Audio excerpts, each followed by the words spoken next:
One thing I've really learned over the past few years is that life moves pretty fast.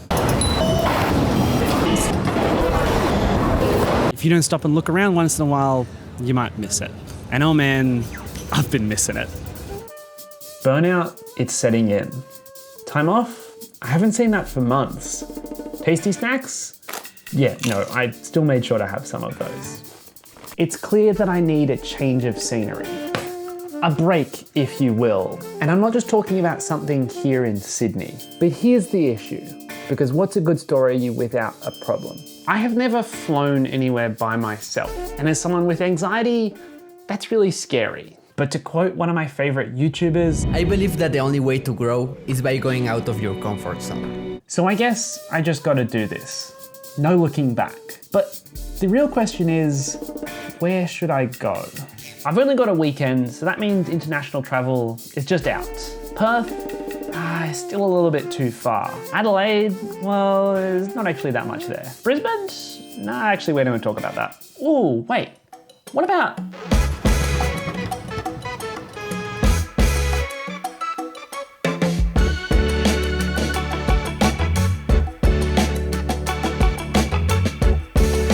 We made it. We've arrived.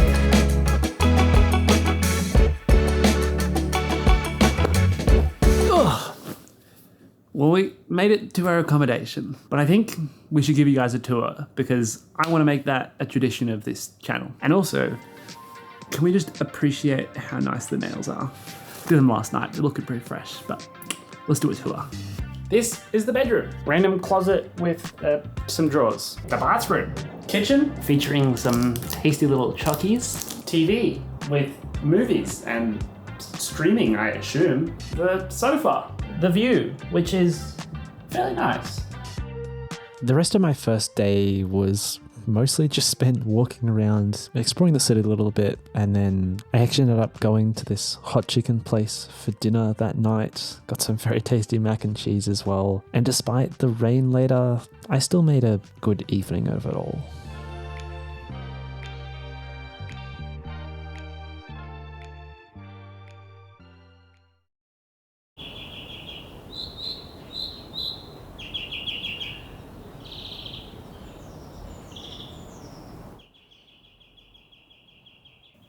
Oh shoot, I gotta deliver that stuff today.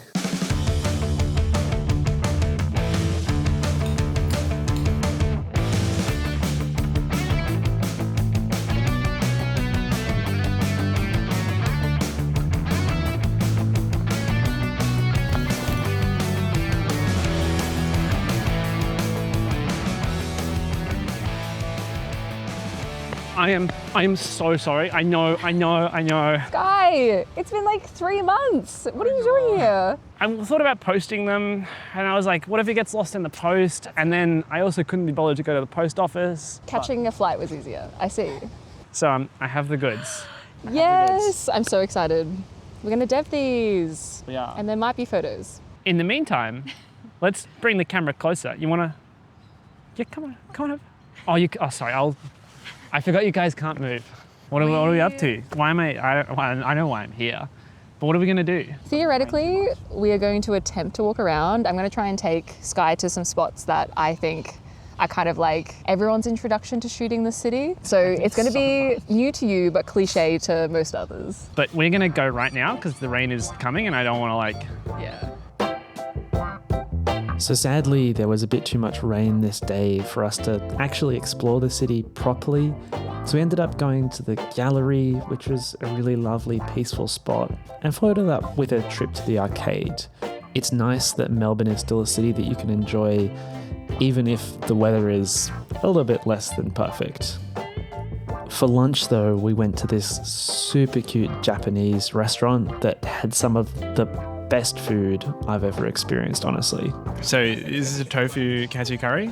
The curry is like nice and smooth with a little bit of sweetness, very good. And the tofu is like, I don't know how, but it's like so smooth, but like the outside's so crunchy.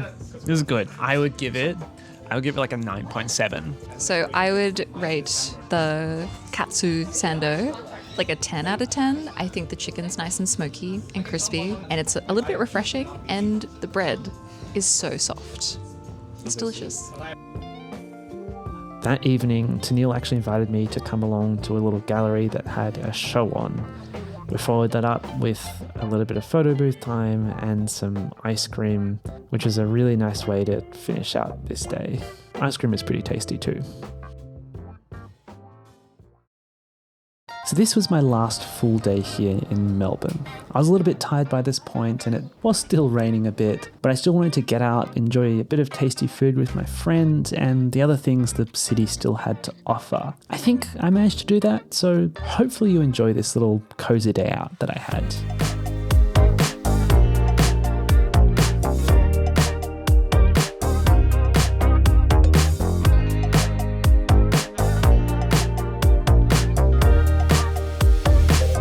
On this final evening, I was treated to a little surprise because the sun actually came out. So I took this opportunity to head down to a wharf on the beach and just sit there and enjoy the sunset.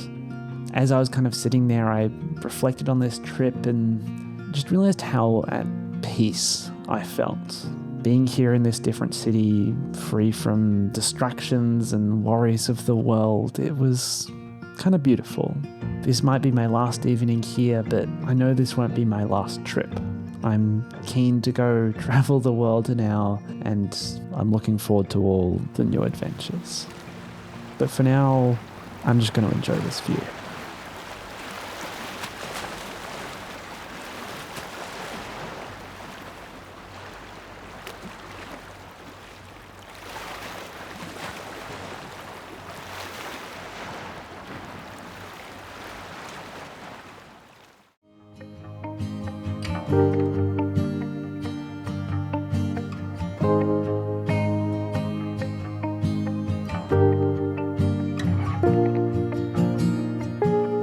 I still can't quite believe that I've done this trip.